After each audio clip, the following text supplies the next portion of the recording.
Halo, halo, apa kabar? Semoga tetap semangat menjalankan ibadah saum Ramadan ini ya. Situasi politik di dalam negeri ini semakin menarik dan sudah seperti kita prediksi bersama dengan Bung Rocky. Ya kemarin Bung Rocky, Pak Luhut diinterogasi oleh BEM UI ya. Dan seperti biasa Pak Luhut ngeles ini soal big data gitu. Apa pertanggung jawab? Maaf, saya kira itu semua orang sudah mengikuti bagaimana dialog Pak Luhut dengan BEM UI gitu. Yang jadi pertanyaan kemarin ada apa ya kok tiba-tiba bertemu dengan rektor UI secara tertutup, dan kemudian orang kan mengkait-kaitkan dengan rektor UI ini siapa track recordnya dari rektor UI itu, jadi orang boleh dong curiga ya dalam situasi seperti sekarang ini gitu. Ya, dan BEM UI tahu permainan rektor UI karena dari awal rektor nyari perlindungan di istana demi menyelamatkan reputasi dia sebagai komisaris BRI juga sebagai rektor. Dan itu masih membekas sampai sekarang bahwa rektor UI itu adalah orang yang oportunis atau bahkan dianggap sebagai ingin nempel terus supaya jadi menteri pendidikan. Jadi dia juga masih berharap bahwa kalau dari reshuffle rektor UI yang nomor 1 di dalam list untuk jadi menteri pendidikan itu juga konyol tuh. Nah, Pak Luhut tentu memakai momentum itu untuk tukar tambah. Bahwa mungkin dalam pembicaraan empat mata ya Pak Luhut bawa pesan akan ada reshuffle. Lalu dipercepatlah. Mungkin sekali jadwal Pak Luhut memang ada di dalam list karena beliau adalah Menko dan UI biasanya begitu ngundang Menko atau siapa aja tokoh. Tapi ini kan terlihat dipercepat jadwal Pak Luhut di situ. Saya menduga begitu. Karena ada demonstrasi maka Pak Luhut datang ke UI itu. Tapi sebetulnya ini sama seperti Pak Jokowi tiba-tiba undang menteri sehari sebelum demo untuk mengumumkan bahwa jabatan atau tidak ada perpanjangan pemilu segala macam itu kan. Sama juga itu, dan orang nggak percaya Pak Luhut itu datang ke situ hanya untuk memberi kuliah umum. Urgensinya nggak ada tuh, bahwa mahasiswanya lagi sibuk demo, ngapain kasih kuliah umum di situ. Tapi Pak Luhut menghitung itu secara taktis karena keahlian beliau adalah melobi petinggi-petinggi termasuk sekarang petinggi UI. Nah itu yang jadi konyol karena begitu diinterogasi oleh mahasiswa, Luhut sebetulnya antara ngeyel dan berupaya untuk menghindar dari pertanyaan. Kan pertanyaan mahasiswa konkret bahwa Anda adalah pejabat publik, berarti hak publik untuk mengetahui semua sumber ucapan Anda itu dijamin oleh Undang-Undang Keterbukaan Informasi itu. Jadi Pak Luhut dengan sedikit gugup sebetulnya kehilangan dia tidak menyangka akan ada pertanyaan semacam itu dan argumen itu, lalu mulai ngeles-ngeles ya itu hipotesis itu ya apa hipotesisnya Anda udah ucapin kok ya Anda nggak bisa menuntut saya untuk buka big data itu. Kalau begitu boleh bikin big lies dong kalau nggak bisa buka big data. Jadi saya kira mahasiswa akhirnya ngerti bahwa ini pembohong juga tuh, dan mahasiswa UI selalu punya kemampuan untuk menahan diri kalau udah kejebak pertanyaannya nggak mau dijawab ya dianggap aja udah nggak ada gunanya, terusin dialog kan. Jadi itu sebetulnya tuh itu percakapan yang menunjukkan bahwa mahasiswa UI berhasil mengguliti seorang pejabat yang berbohong. Jadi tinggal publik lihat apa sebetulnya bahasa tubuhnya Pak Luhut. Kenapa nggak mau bilang aja oke, saya punya big data dan ini adalah universitas adalah sumber metodologi, karena itu saya akan buka di universitas supaya diperiksa metodologi dari big data. Itu kan mestinya begitu, bukan dengan ngeyel bahwa ya saya berhak tidak membuka big data kan. Iya berhak memang, tapi kalau Anda bukan pejabat publik dan Anda tidak mengucapkan itu, yang menyebabkan geger kan ini soalnya. Ya, dan saya tapi satu hal yang bisa saya cermati itu adalah satu, bahwa pemerintah ini sudah kehilangan kredibilitas dan legitimasinya gitu. Bahkan seorang menteri Menko Marinvest yang sangat perkasa gitu, yang saya kira dia ditakuti oleh semua menteri yang lain gitu, di mata para mahasiswa ini nggak ada artinya gitu. Bahkan diajak ngomongnya pun dengan toa gitu, tidak dengan ya kan gitu, kalau kita amati ya, langsung ngomong dialog yang gitu. Coba bayangkan seorang Luhut kemudian saya juga bingung apakah mereka khawatir karena menduga bahwa telinga para penguasa ini sekarang sudah selalu tuli terhadap aspirasi, jadi ngomongnya pakai toa gitu loh. Kita lihat model semacam itu, ya satu upaya untuk memberitahu pada publik bahwa nggak ada lagi yang dipercaya di Republik ini, dan bahkan diperlukan toa supaya nggak masuk telinga kiri keluar telinga kanan. Kira-kira pesannya begitu tuh. Tapi di atas semua itu terlihat bahwa Pak Luhut artinya berupaya untuk jadi wise, jadi bijak dengan saya. Orang tua ingin nasihatkan kalian sebagai orang yang masih muda. Itu nggak ada urusan begituan di universitas. Di universitas tidak ada hierarki usia, yang ada hierarki argumen, itu kesetaraan argumen. Jadi jangan ini dalam logika namanya memainkan kekuasaan untuk menekan orang yang di bawah. Itu satu cara berargumentasi yang buruk, seolah-olah karena beliau adalah senior maka dia boleh nasihatin yang junior. Oh enggak, itu dalam keluarga boleh, tapi di universitas nggak boleh prinsip itu. Mahasiswa pasti menganggap ngapain nasihatin gue, emang gue anak lo, itu kan, itu intinya kan. Jadi percakapan itu juga menjadi tidak setara karena Pak Luhut memanfaatkan posisi dia sebagai senior untuk menasihati junior. Padahal problemnya bukan junior senior, ini big data berbohong Pak Luhut kan. Jadi itu yang ditagih sebetulnya. Masa yang senior menyebar hoax, dan kalau Pak Luhut anggap itu bukan hoax, diterangkan di situ bahwa itu real data, bukan data yang direkayasa. Nah itu yang publik akademis akhirnya lihat bahwa mahasiswa memenangkan dialog itu, dan Pak Luhut hanya berupaya untuk menyembunyikan sebut aja kebohongannya dengan memanfaatkan posisinya sebagai orang yang lebih tua, lebih senior. Itu palsu dalam argumentasi. Ya, dan yang menjadi pertanyaan saya kemudian bertanya-tanya soal moralitas gitu ya, kan sebenarnya sejujurnya pemerintahan ini khusus apalagi Pak Luhut sebagai salah satu aktor intelektual di balik penundaan pemilu ini kan sebenarnya sudah kehilangan basis moral itu, dan saya kira itu yang paling penting buat sebuah kampus gitu ya. Menurut saya jabatan-jabatan Pak Luhut termasuk Menko Marinvest, termasuk 10 jabatan lain yang diberikan oleh Pak Jokowi itu sudah nggak ada artinya ketika kemudian dia sudah kehilangan soal moralitasnya, basis moralitasnya sudah tidak ada. Iya, dan saya pantau teman-teman dosen saya di situ menganggap bahwa rektor juga kehilangan moralitas sebetulnya karena mengundang orang yang kehilangan moralitas kan. Itu intinya kan. Jadi bertemulah dua tokoh yang sebetulnya nggak punya integritas lagi, dan apa yang diucapin Pak Luhut di situ ya orang anggap ya silahkan ngomong, tapi kita nggak percaya karena Anda mewakili satu rejim yang terus-menerus berbohong itu. Demikian juga Profesor Ari Kunchoro, sayang sekali bahwa beliau reputasinya akhirnya makin lama makin buruk, dan dia tidak mampu lagi untuk memberi sinyal bahwa dia adalah rektor. Rektor itu kan semacam mercusuar pikiran, mercusuar moral, dan masih anggap dia nggak bermoral, mengundang orang yang nggak bermoral juga. Jadi begitu yang terjadi. Jadi pemburukan itu bekerja setiap hari, baik di istana maupun di lembaga universitas, di departemen segala macam. Jadi itu yang kita selalu sebut sebagai keadaan di mana seluruh kedunguan tiba-tiba muncul bersamaan. Dan kedunguan tertinggi kemarin dipamerkan oleh Rektor UI, mengundang seseorang yang secara moral sedang dipersoalkan tuh. Jadi begitu konyolnya tuh.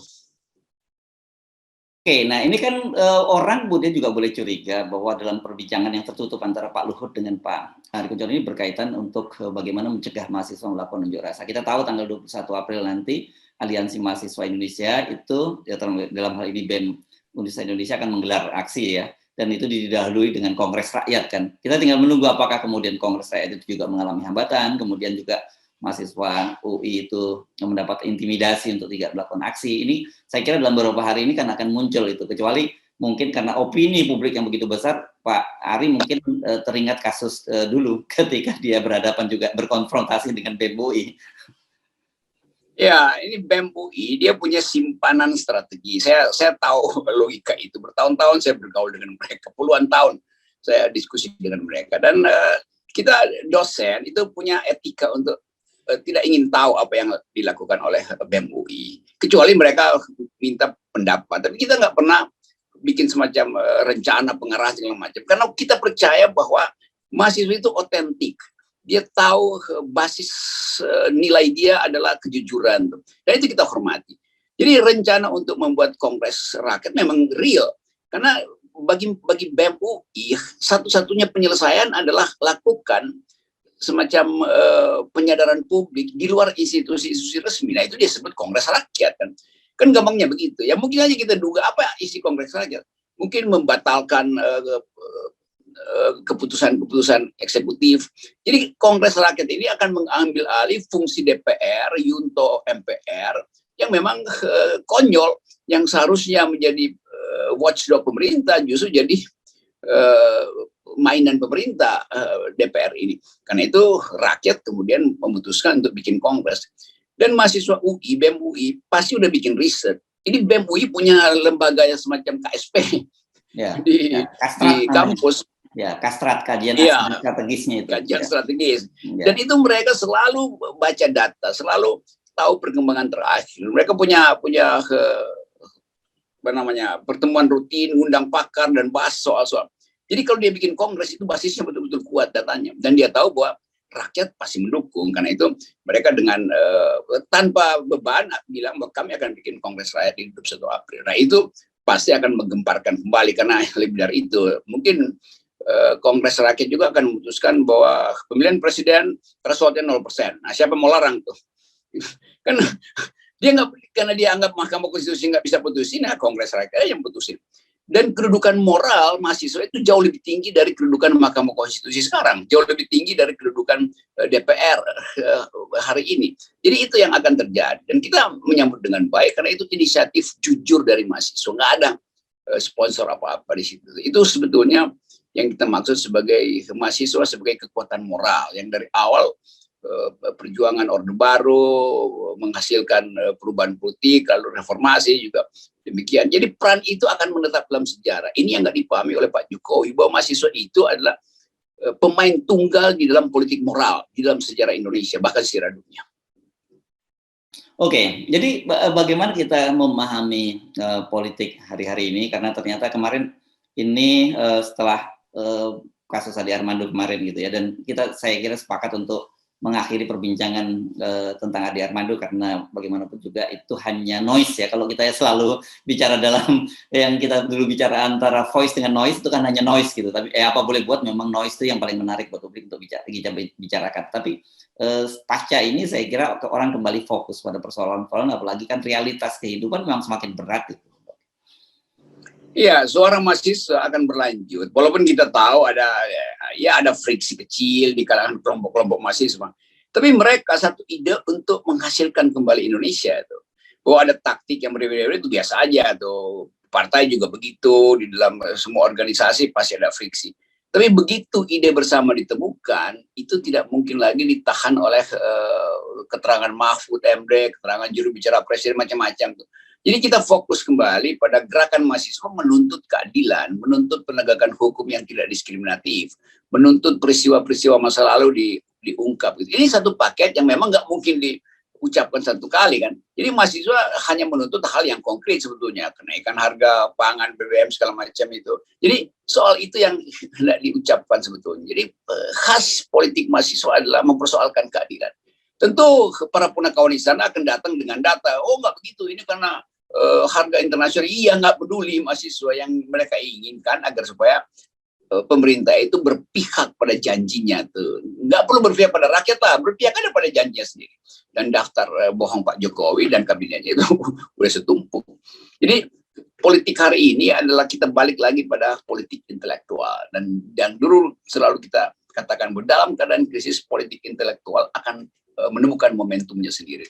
Memang ada ongkos, yaitu bahwa saudara Ade mengalami kekerasan. Tapi oke, orang akan anggap bahwa ya udah itu akan diurus oleh kepolisian. Tapi urusan kami mahasiswa tetap menuntut presiden untuk lakukan perubahan. Dan kalau nggak lakukan perubahan, ya udah pasti people power akan mengarah pada penjatuhan presiden. Itu cuma satu langkah kecil aja. Dan ya kita siap-siap kalau terjadi krisis itu mesti ada semacam komunitas untuk menampung krisis ini. Itu yang belum dipikirkan secara matang oleh kekuasaan. Kalau mahasiswa dia udah pikirkan bahwa siapa yang mesti jadikan tokoh, siapa yang potensial untuk meneduhkan suasana. Itu mahasiswa justru lebih lengkap memandang proses politik dan menyiapkan langkah-langkah antisipasi, bahkan langkah mitigasi dia udah siapin itu. Ya, ya, ya. Dan yang menarik ini ternyata kalau evaluasinya Pak Mahfud MD, karena tadi Anda menyinggung Mahfud MD ya, itu aksi kemarin itu aman tanpa insiden yang berarti. Gitu. Sementara ada satu kelompok yang ingin memanfaatkan momentum pengeroyokan Ade Armando itu sebagai bukti bahwa unjuk rasa itu memang dampaknya buruk dan harus dilarang gitu. Ini disampaikan Pak Mahfud MD ini ketika bertemu dengan para pemimpin redaksi ini. Saya nggak tahu apakah ini bentuk ini hanya pertemuan biasa gitu. Tapi kalau saya lihat foto-fotonya ini, para pemimpin redaksi ini pakai baju batik resmi gitu ya, ketemu Pak Mahfud. Jadi ini official banget ini pertemuannya. Ini pemimpin redaksi yang versi BEM Nusantara atau versi Cuma Plus ini. Nggak jelas nih. Kan sebetulnya ngapain ada semacam pertemuan formal begitu kan? Ya udah aja kan saling telepon aja. Kan seolah-olah pemimpin dari para pemimpin redaksi adalah Menko Polhukam. Kan begitu yang dikesankan. Dan banyak juga nih pemerintah yang genit-genit yang seolah-olah dekat dengan kekuasaan. Jadi mau pamer aja. Dan itu buruk juga pencitraan itu. Di dalam keadaan krisis semacam ini harusnya ambil jarak dari kekuasaan tuh. Ya hak dari redaksi untuk minta keterangan dari Pak Mahfud, nggak perlu dia dipanggil, ngapain dipanggil Mahfud tuh diberi, bilang aja Pak Mahfud ngomong aja di podium, kita datang dengan kamera, datang dengan baju biasa, nggak perlu ada semacam formalitas. Kan formalitas itu justru menerangkan bahwa ada semacam koordinasi, batik yang sama ya ngapain? Jadi nanti kalau begitu headline-nya sama ya, kan ajaib gitu. Jadi soal-soal begituan yang saya anggap bahwa etika jurnalisme itu adalah kritisisme, bukan feodalisme. Ya. Oke, dan kita sepakat dengan Pak Mahfud MD bahwa aman terkendali, tidak ada insiden yang berarti. Jadi jangan muncul wacana-wacana gitu bahwa ini karena saya membaca ada seorang Pak Jokowi mengatakan ini harus yang terakhir unjuk rasa karena eksesnya, dan kita tahu kan memang mereka sedang mencari-cari dalih agar unjuk rasa itu tidak dilaksanakan. Kalau kita kemarin wacana yang saya kira perlu kita luruskan kan undang-undangnya, Bung Rocky ya, bahwa memang ini dijamin oleh undang-undang dan itu pemberitahuan, tidak ada ketentuan harus mengajukan izin kepada kepolisian itu. Iya, prinsip demokrasi semua boleh kecuali yang dilarang. Jangan pakai semua dilarang kecuali yang diizinkan, itu nggak benar. Jadi apapun boleh diucapkan, tapi kekerasan tidak diinginkan. Kalau tidak kekerasan, hukum pidana yang berlaku itu. Jadi bukan karena ada ekses kekerasan lalu dia mau dihalangi, itu ngaco juga ya orang yang berpendapat begitu kan. Jadi prinsip pertama dari demokrasi adalah pertukaran pikiran. Wujud paling radikal dari pertukaran pikiran adalah demo, karena demonstrasi itu ekspresi pikiran. Jadi hal-hal begituan juga kalau kekuasaan nggak paham, apalagi jurnalis nggak paham, lalu bikin semacam himbauan-himbauan konyol itu ya nanti jurnalis dungu kan. Namanya jurdung. Oke, Bung Rocky, saya kira ini semakin menarik dari sisi kita sebagai yang mengamati perkembangan itu, tapi ini situasi ini kita bisa menggambarkan bahwa sebenarnya ya dia penguasa tanpa kekuasaan sebenarnya, karena mandatnya sebenarnya sudah dicabut oleh rakyat, karena rakyat sudah menganggap sebenarnya pemerintah itu ada dan tiada gitu. Itu betul, ini penguasa tapi mau dibilang lemdak nggak ya, nanti terjemahnya bebek lumpuh, padahal sebetulnya bebek goreng mungkin. Jadi kita mau coba lihat apa sebetulnya reaksi istana terhadap peristiwa kemarin, itu kita tunggu tuh. Dan sangat mungkin hari ini juga pasti ada sidang kabinet, tapi mungkin 3-4 menteri merasa udahlah nggak usah sidang lah, langsung aja kita minta di reshuffle. Karena banyak menteri yang justru menunggu dia di reshuffle supaya nggak ada alasan dia untuk mundur. Mudah-mudahan setelah reshuffle saya nggak dipanggil lagi oleh Pak Jokowi, lalu dia bebas dari tanggung jawab. Padahal dicatat juga bahwa menteri-menteri semacam itu semuanya yang ada di sana itu punya masalah, dan itu sejarah akan tagih nanti. Itu Anda ada di dalam atau keluar itu bukan soalnya. Jadi jelas bahwa sejarah sedang menulis hukumnya sendiri, nggak ada yang bisa melawan itu. Ya. Oke, terima kasih Bung Rocky. Tetap 0%. 0%. 0%.